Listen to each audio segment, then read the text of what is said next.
नमस्कार, आप दोपहर के 2 बजने को हैं, देख रहे हैं न्यूज 18 राजस्थान। मैं हूं आपके साथ मनोराज सक्सेना। बुलेटिन की शुरुआत करते हैं इस वक्त की बड़ी खबर के साथ। दर्दनाक सड़क हादसा हुआ है जयपुर के दूदू से। खबर यह है कि इस हादसे में 7 लोगों की मौत हो गई है। दरअसल टैंकर का टायर फटने से यह हादसा हुआ। टैंकर ऑल्टो पर पलट गया। नेशनल हाईवे जयपुर अजमेर के पास ये दर्दनाक हादसा हुआ है। 7 लोगों की मौत हो गई। टैंकर का टायर फटने से हादसा हुआ। 3 लोगों की स्थिति काफी गंभीर बनी हुई है। शवों को निकालने में फिलहाल पुलिस जुटी हुई है। घटनास्थल की तस्वीरें भी आपके सामने हैं। ये देखिए यहां पर किस तरीके से दूदू का ये इलाका, जयपुर का ये इलाका जहां पर दर्दनाक सड़क हादसा हुआ है। हाईवे है और इसमें 7 लोगों की मौत की जानकारी मिल रही है। टैंकर का दरअसल टायर फटने की वजह से यह हादसा हुआ है। टैंकर ऑल्टो पर जाकर पलट गया। 7 लोगों की मौत, 3 लोग गंभीर रूप से घायल हुए हैं। जयपुर अजमेर के पास ये हादसा हुआ है। नेशनल हाईवे जयपुर अजमेर के पास दर्दनाक हादसे की खबर।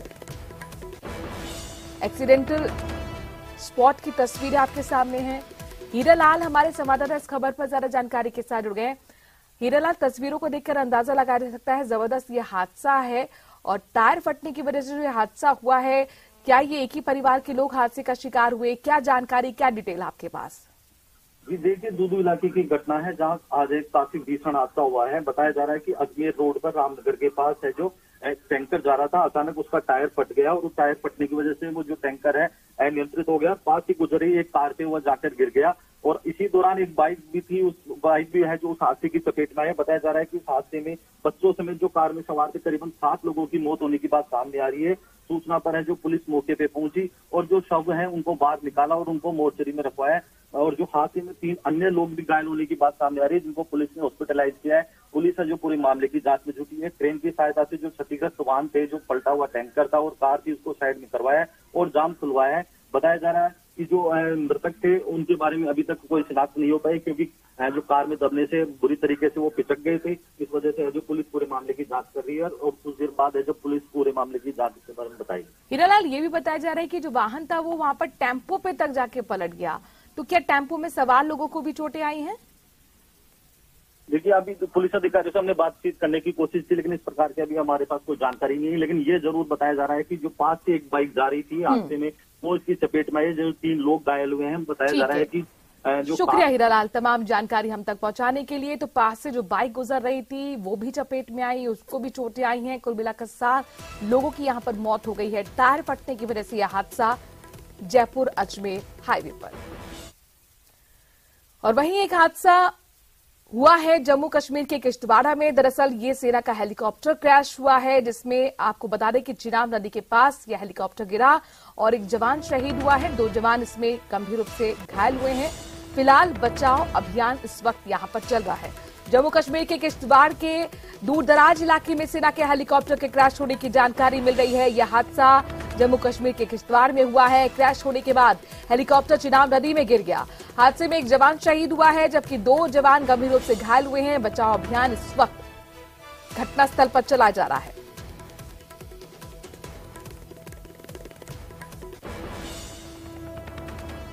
अगली खबर जम्मू कश्मीर से है, जहां पर 24 घंटे के अंदर 4 आतंकियों को ढेर कर दिया गया। बारामूला में लश्कर के 2 आतंकी ढेर कर दिए गए हैं। कुपवाड़ा में भी 2 आतंकी ढेर हुए हैं। AK-47 के पास से बरामद हुई है। इसके साथ साथ जम्मू कश्मीर में सुरक्षा बल को बड़ी कामयाबी, घुसपैठ की कोशिश को नाकाम कर दिया गया। जम्मू कश्मीर में सुरक्षा बलों ने आतंकी साजिश को नाकाम कर दिया है। बारामूला को वनिगम पयीन क्रीरी इलाके में सुरक्षा बलों के साथ मुठभेड़ में 2 आतंकी मार गिराए गए थे। पुलिस अधिकारी के मुताबिक मुठभेड़ बारामूला के पास हुई है और एसएसपी अमोद अशोक ने बताया कि क्रीरी वनिगम के इलाके में कुछ लश्कर-ए-तैयबा के आतंकियों के छुपे होने की जानकारी मिली, जहां पर ज्वाइंट पार्टियों ने इलाके में सर्च ऑपरेशन चलाया और यहां से ऊपर फायरिंग की गई। कश्मीर जोन पुलिस ने बताया कि आतंकियों के पास से AK-47 राइफल मिली है। इसके साथ साथ पिस्टल भी बरामद की गई है। आपत्तिजनक सामग्री, हथियार, गोला बारूद बरामद किए गए हैं। सुरक्षा बलों ने आतंकियों को मार गिराया है। 24 घंटे के अंदर 4 आतंकियों को सेना ने ढेर कर दिया।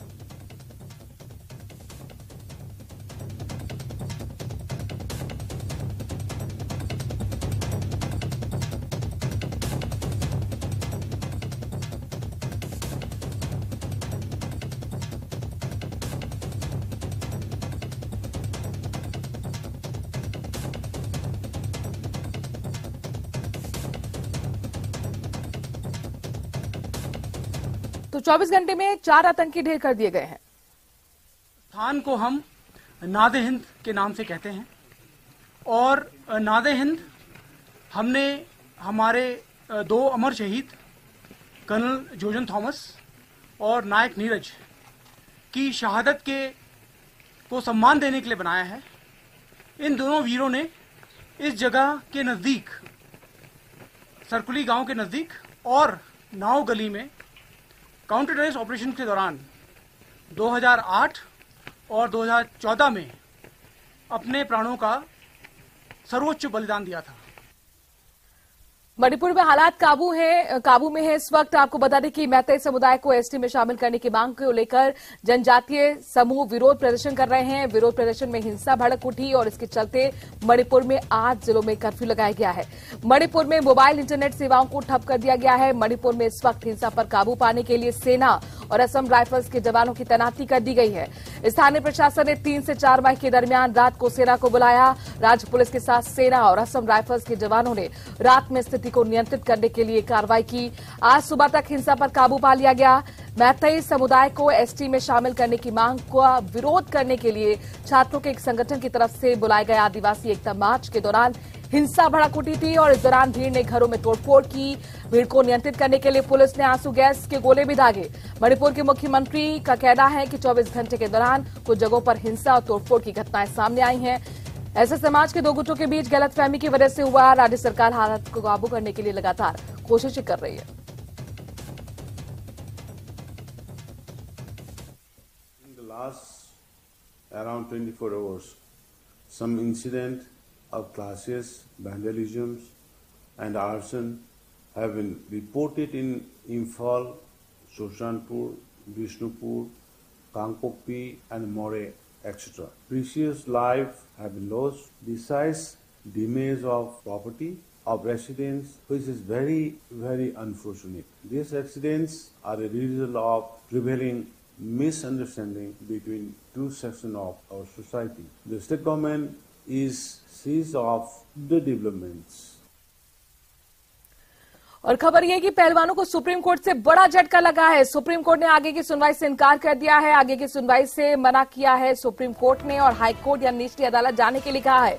पहलवानों की याचिका पर सुप्रीम कोर्ट में सुनवाई हुई। जंतर मंतर पर आपको बताएं कि 11 दिन से लगातार पहलवान धरना दे रहे हैं। ब्रजभूषण के खिलाफ गिरफ्तारी की मांग को लेकर धरना चल रहा है। सुप्रीम कोर्ट तक ये मामला पहुंचा, लेकिन सुप्रीम कोर्ट ने आगे की सुनवाई करने से इनकार कर दिया है। हालांकि सुप्रीम कोर्ट के निर्देश के मुताबिक ब्रजभूषण के खिलाफ एफआईआर दर्ज हो चुकी है यौन उत्पीड़न के मामले में, लेकिन आगे की सुनवाई से सुप्रीम कोर्ट ने इनकार कर दिया और कहा कि हाई कोर्ट या फिर निचली अदालत जाएं पहलवान।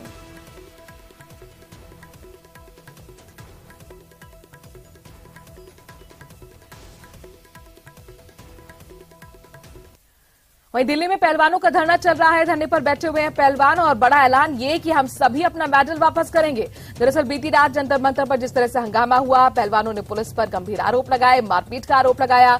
हालांकि पुलिस ने आरोपों से इनकार कर दिया है। फोल्डिंग को लेकर दरअसल ये पूरा विवाद गरमाया था। स्वाति मालीवाल को इस दौरान हिरासत में भी लिया गया। दिल्ली पुलिस ने मौजूदा धरना स्थल पर बैरिकेडिंग कर दी है और किसी को भी आने जाने की इजाजत यहां पर नहीं है।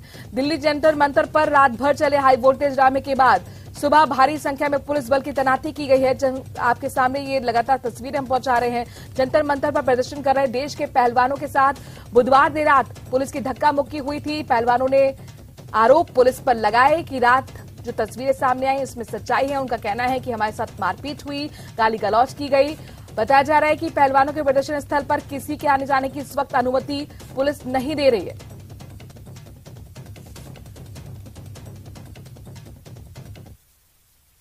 हमें बताया गया लड़कियों के द्वारा कि विनेश फोगाट और साक्षी मलिक के द्वारा उनकी हमारी उनसे बात हुई। उन्होंने हमें बताया कि यहाँ पे उनके साथ बहुत बदसलूकी हुई है, गालियां दी गई हैं। कुछ ऑफिसर्स थे जो उनके हिसाब से उन्होंने दारू पी रखी थी, धक्कम धुक्का हुआ है। उनके जो भाई हैं उनको बड़ी गंभीर चोटें आई हैं। तो उसको देखने के लिए, लड़कियों की मदद करने के लिए दिल्ली महिला आयोग की अध्यक्ष हूँ मैं, अकेले आई हूँ, तो क्यों नहीं। 2 लोगों को गंभीर चोटें आई। जब मुझे ये बात पता चली तो मैं यहाँ पे रात में 12 बजे पहुंची। मैं लड़कियों से मिलना चाहती थी क्योंकि वो सेक्सुअल हैरेसमेंट का केस है और मैं समझना चाहती थी कि उनके साथ क्या हो रहा है और उनकी क्या मदद की जा सकती है। मैं अकेली थी, मेरे साथ सिर्फ एक और काउंसलर थी, लेकिन दिल्ली पुलिस ने मुझे लड़कियों से मिलने नहीं दिया। मेरे साथ बदतमीजी की गई, मुझे धक्का मारा गया, मुझे बड़ी बुरी तरीके से खदेड़ कर मुझे गाड़ी में बिठा के वो लोग जबरदस्ती पुलिस स्टेशन ले गए। रात भर मुझे पुलिस स्टेशन में बिठाया गया।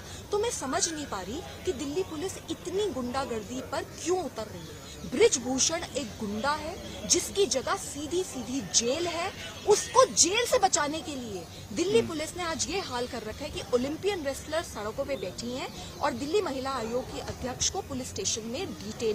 बीती रात पहलवानों और पुलिस के बीच हुई झड़प के बाद जंतर मंतर पर आप देख सकते हैं कि पहलवानों का जो प्रदर्शन है वो पूरी तरीके से जो है वो और तूड़ पकड़ चुका है। यहाँ पर तमाम समर्थक आ रहे हैं सुबह से और जो भी पहलवान है उनका साफ कहना है कि उनके साथ बीती रात जो है वो हाथापाई हुई है।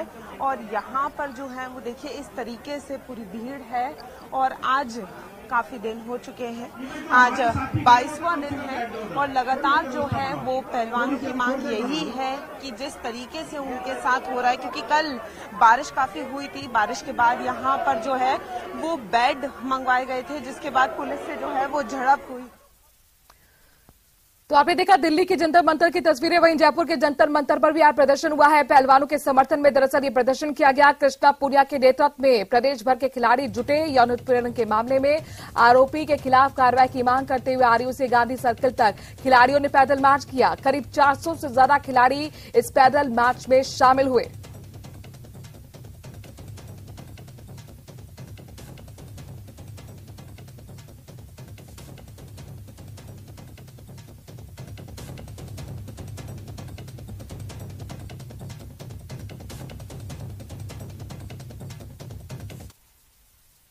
जी से कहना चाहूंगी कि हमारी ये देश की बेटियां जो आज जंतर मंतर पर 23 अप्रैल से धरना प्रदर्शन पे हैं और आने वाले ओलंपिक की भी तैयारियां कर रही हैं, और इन बच्चियों ने अपनी अस्मत बचाने के लिए बेटियों के साथ हुए शोषण के खिलाफ जब आवाज उठाई है तो उनको न्याय मिलना चाहिए। बार बार हमारे खिलाड़ियों से ही सवाल किया जा रहा है, बार बार उन्हीं से पूछा जा रहा है, और जिस व्यक्ति के ऊपर पॉक्सो एक्ट लगा हो वो आराम से मीडिया के अंदर इंटरव्यू दे रहा है, चैन की नींद सो रहा है। रात को बेटियां बारिश की वजह से उनके बिस्तर गिले हुए या वो कुछ बेड वगैरह कुछ लेकर आना चाह रहे थे, उन खिलाड़ियों के साथ पुलिस ने दुर्व्यवहार किया, मारपीट की। एक खिलाड़ी के सिर के ऊपर भी चोट आई, 2 खिलाड़ियों के जो चोटें आई हैं वो एक गंभीर बात है कि हमारे गृह मंत्री जी को इसका संज्ञान लेना चाहिए कि पुलिस का दुर्व्यवहार इस तरीके से कैसे है। भारतीय कुश्ती संघ के अध्यक्ष ब्रजभूषण शरण सिंह को हटाने की मांग को लेकर के राजधानी के जंतर मंतर पर जिस तरह से प्रदर्शन चल रहा है और पहलवानों की जो नाराजगी है उसे लेकर के बनी हुई है, अब उसका जगह जगह पर समर्थन होने लगा है। और पिंक सिटी जयपुर में भी इसे लेकर के जो मार्च है वो आप देख सकते हैं तस्वीरों में कि पैदल मार्च यहाँ पर राज्य क्रीड़ा परिषद के अध्यक्ष कृष्णा पूनिया निकाल रही है। उनके समर्थन में यहाँ पर खिलाड़ी पहुंचे हैं, युवा छात्र छात्राएं शामिल हुए हैं, बड़ी संख्या में महिला खिलाड़ी भी जो है वो इस पैदल मार्च में शामिल हुई है। राजस्थान विश्वविद्यालय से लेकर के पैदल मार्च जो है गांधी सर्किल तक निकाला जा रहा है, वहां जाकर के कृष्णा पूनिया संबोधित भी करेगी। इससे पहले जंतर मंतर पर भी पहुंच करके पहलवानों का समर्थन कर चुकी है। और सबसे बड़ी बात है कि देखिए जिस तरह से पहलवानों को लेकर के जो उनके आंदोलन को लेकर के पुलिस की जो जबरदस्ती वहां पर देखने को मिली है, इस लिहाज से भी जो नाराजगी है वो यहाँ पर काफी बड़ी है। और इस कारण से यहाँ पर जो खिलाड़ी हैं उनमें काफी नाराजगी है, आक्रोश है। जो महिला खिलाड़ियों से हमने बातचीत की जिनका ये कहना है कि यहाँ पर इन खेल संघों में जो है किसी तरह से इस तरह की दादागिरी या जो ये कहा जा सकता है कि हठधर्मिता है वो नहीं चले, इसको लेकर के वे चिंतित हैं, आशंकित हैं और इसी लिहाज से आज इस पैदल मार्च में शामिल हुई है और उनका नेतृत्व यहाँ पर कृष्णा पूनिया कर रही हैं।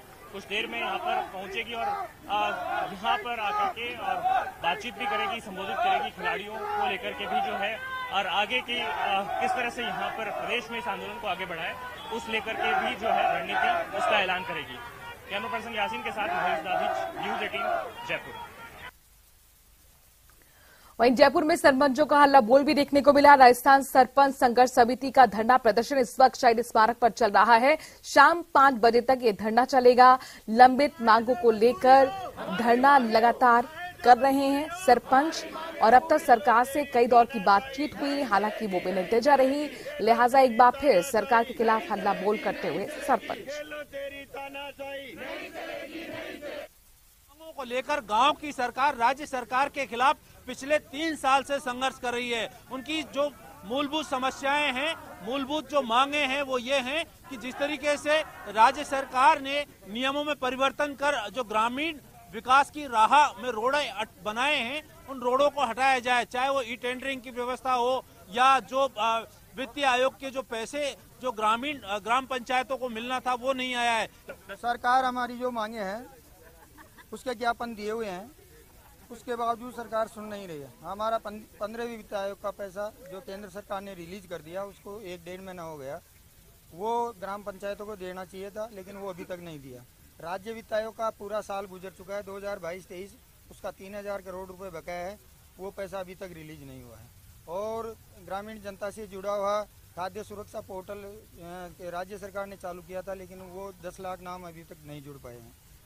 और हमारे गाँवों से जुड़ी जो समस्या है, प्रधानमंत्री आवास योजना है, उसका 1 साल के अंदर कोई भी स्वीकृति जारी नहीं हुई है। केंद्र सरकार और राज्य सरकार दोनों के बारे में बता दूं, पंचायती राज संस्थाओं पर दोनों सरकारें कुठाराघात कर रही है, इनके अधिकारों में जो है कटौती करके और कहीं न कहीं एक रोड़े का काम कर रही है।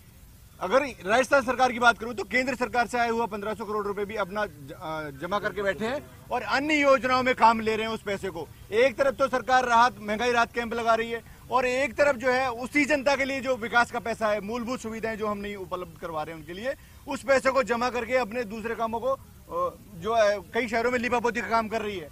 मैं अगर आपके माध्यम से कहना चाहूंगा कि अगर कोटा के अंदर बात करें तो 4000 करोड़ का जो है एक बजट तो शांति धारीवाल जी ने कोटा की लीपापोती में लगा दिया और 70% जनता का जो पंचायत राज संस्थाओं में आती है।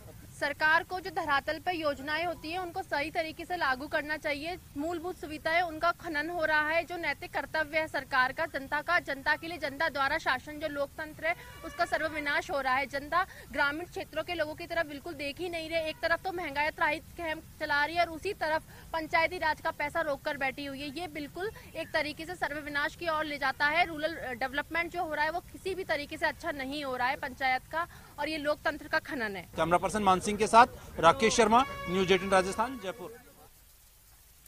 पंजाब के पूर्व सीएम प्रकाश सिंह बादल की अंतिम अरदास आज गांव बादल में हुई। गृहमंत्री अमित शाह गांव बादल पहुंचे और बादल को नमन किया। वहीं डेरा व्यास मुखी बाबा गुरिंदर सिंह और हरियाणा के पूर्व सीएम ओपी चौटाला भी गांव पहुंचे।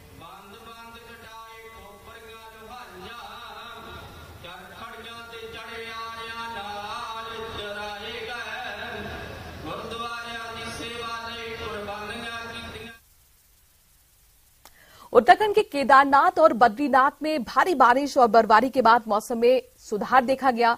इसके बाद दोनों तीर्थ स्थानों पर यात्रा शुरू कर दी गई है। हालांकि एक रिपोर्ट में कहा गया है कि बुधवार शाम के केदारनाथ मंदिर से 3 किलोमीटर दूर भैरव और कुबेर ग्लेशियर के बीच 2 बार लैंडस्लाइड हुई। भारी बर्फबारी और खराब मौसम के कारण केदारनाथ की यात्रा को रोकना पड़ा था। रुद्रप्रयाग एसपी का कहना है कि मौसम विभाग की चेतावनी के बाद ये फैसला लिया गया है। मौसम को देखते हुए अब केदारनाथ की यात्रा फिर से शुरू कर दी गई है। केदारनाथ धाम के लिए आज यात्रा फिर से शुरू हो चुकी है। सीमित संख्या में हालांकि यात्रियों को धाम के लिए रवाना किया गया है। केदारनाथ मार्ग में जगह जगह 20,657 यात्री रोके गए और आज चूंकि मौसम साफ है और धूप भी खिली हुई देखने को मिली, बर्फ पिघलने की वजह से श्रद्धालु को विषम परिस्थितियों में भगवान केदार के दर्शन कराना पुलिस प्रशासन के लिए अभी भी चुनौती है, लेकिन स्थानीय प्रशासन ने इसके लिए कमर कस ली है। मौसम को देखते हुए यात्रियों को भगवान भोलेनाथ के दर्शन के लिए भेजा जा रहा है। सोनप्रयाग से अमेरिकी यात्रियों को आज यात्रा के लिए आगे भेजा गया।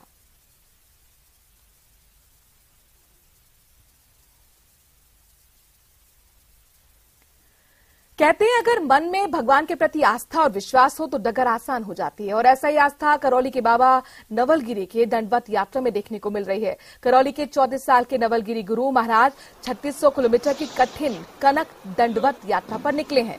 बाबा नवलगिरी देश में खुशहाली, शांति और गंगा की स्वच्छ रखने के संदेश के साथ निकले हुए हैं। गंगोत्री धाम से 14 अप्रैल से शुरू हुई और 1 साल बाद रामेश्वरम में खत्म होगी ये यात्रा। कड़ाके की ठंड के बीच बाबा की इस यात्रा पर आस्था देखते ही बनती है। बाबा की इस यात्रा में बुजुर्ग शिष्य उनका साथ दे रहे हैं। पिछले 20 दिन में ये यात्रा 70 किलोमीटर का सफर भी तय कर चुकी है और इस बीच बाबा के शरीर पर घाव भी देखने को मिल रहे हैं। ये यात्रा जिन जिन पड़ाव से होकर निकल रही है वहां मौजूद श्रद्धालु भक्ति का नजारा देखकर हैरान है।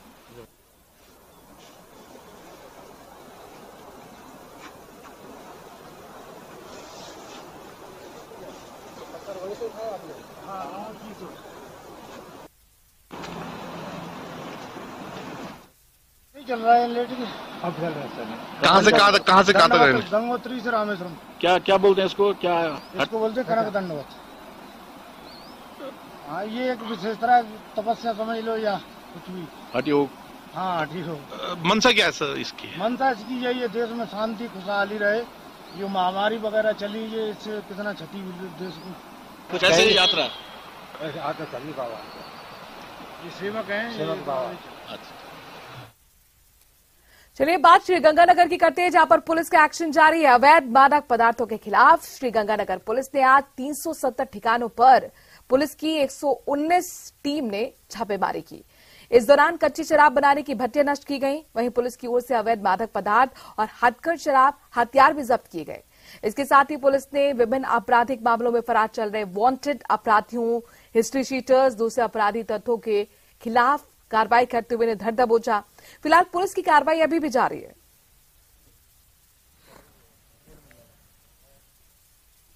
चलिए बात चाकसू की कर लेते हैं जहां पर छांदेल गांव में एक निजी फैक्ट्री के बाहर मजदूरों का विरोध प्रदर्शन चल रहा है। नाराज मजदूर पिछले 3 दिन से विरोध प्रदर्शन कर रहे हैं, लेकिन फैक्ट्री प्रबंधन की ओर से कोई सुनवाई नहीं की जा रही। जानकारी के मुताबिक फैक्ट्री में काम करने वाले मजदूर वीकली ऑफ और सरकारी अवकाश देने की मांग कर रहे हैं। साथ ही उन्होंने 20% मजदूरी बढ़ाने की मांग भी की है। गुस्साए मजदूरों ने फैक्ट्री प्रबंधन के खिलाफ नारेबाजी की। उनका कहना है कि जब तक उनकी मांगे पूरी नहीं होती तब तक ये प्रदर्शन चलता रहेगा। ऐसा करना चाहते हैं साहब, ये लेबर ये कह रहे हैं कि संडे चाहिए और 20% तनख्वाह बढ़नी चाहिए, ये बात है। ऐसा नहीं बताया, दिन में बाथरूम करने के लिए 2 बार ही जाना पड़ता है। अच्छा, उससे नहीं जाने दे रहे। तो क्या बोलते हैं? टाइम काटता है, अगर जाते हैं तो टाइम काटते हैं। और अब बात करौली की, जहां पर सिलिकोसिस का कहर बढ़ रहा है। तमाम जागरूकता अभियान चलाए जा रहे हैं, लेकिन हालात सुधर नहीं रहे। खनन क्षेत्र और पत्थर की फैक्ट्रियों में काम करने वाले मजदूरों के लिए सुरक्षा उपकरण और मास्क की महज औपचारिकता ही निभाई जा रही है, जिसके चलते जिले भर में हजारों श्रमिक इस बीमारी से ग्रसित होकर अकाल मौत के शिकार हो रहे हैं। सिलिकोसिस से बचाव ही इसका सबसे बड़ा उपचार है। इस बीमारी के बारे में, और ये सिलिकोसिस की जो बीमारी है, सामान्यतः तौर पे जो श्रमिक होते हैं, फैक्ट्रियों में काम करते हैं या जो ग्राइंडिंग का काम करते हैं और जो अपने चट्टानों में जो ग्राइंडिंग है, माइनिंग का काम है, जिसमें सिलिका के जो छोटे छोटे कण होते हैं वो अपने फेफड़ों में जमा हो जाते हैं। और जो लंबे समय से जो इस वर्क को लोग कर रहे हैं, जैसे 10 से 15 साल या 20 साल के बाद ये बीमारी उस पेशेंट को हो सकती है। हमारे क्षेत्र में जो सिलिकोसिस की रोगी हैं उनकी संख्या बहुत अधिक है। इसका प्रमुख कारण है कि हमारे यहाँ खान व्यवसाय जो है वो पहले से चला आ रहा है और बहुत सारे रोगी, बहुत से गांवों में हम देखते हैं कि पूरे के पूरे परिवार इसकी चपेट में है और बहुत से रोगी 30 साल की उम्र में, 35 साल की उम्र में, 25 साल की उम्र में उनको अपनी जान से हाथ धोना पड़ता है। और जयपुर में अतिक्रमण पर जबरदस्त कार्रवाई देखने को मिली है। अवैध कॉलोनियों बसाने पर जेडीए का बुलडोजर चला है। जेडीए जोन 13 जमावा रामगढ़ में दरअसल अवैध कॉलोनी यहां पर बसाई जा रही थी। 50 बीघा कृषि भूमि पर कॉलोनी बसाने की जो यहां पर काम चल रहा था उसको ध्वस्त कर दिया गया है। ग्राम हीराबाल और जमावरा रामगढ़ में भी जेडीए की कार्रवाई देखने को मिली। 7 बीघा कृषि भूमि पर कॉलोनी बसाने की कोशिश को नाकाम कर दिया गया।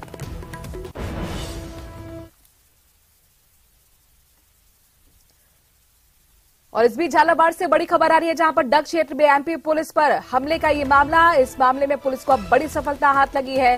पुलिस ने बदमाशों के द्वारा छुड़वाया है अभियुक्त, उसे दबोच लिया। एनडीपीएस का अभियुक्त था लियाकत खान, जो अब पुलिस के एक बार फिर हत्थे चढ़ गया है।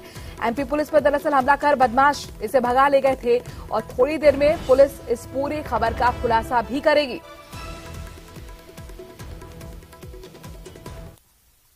और इसी खबर के साथ इस बुलेटिन में इतना ही। देश और प्रदेश की बाकी खबरों के लिए बने रहिए न्यूज़ 18 राजस्थान के साथ।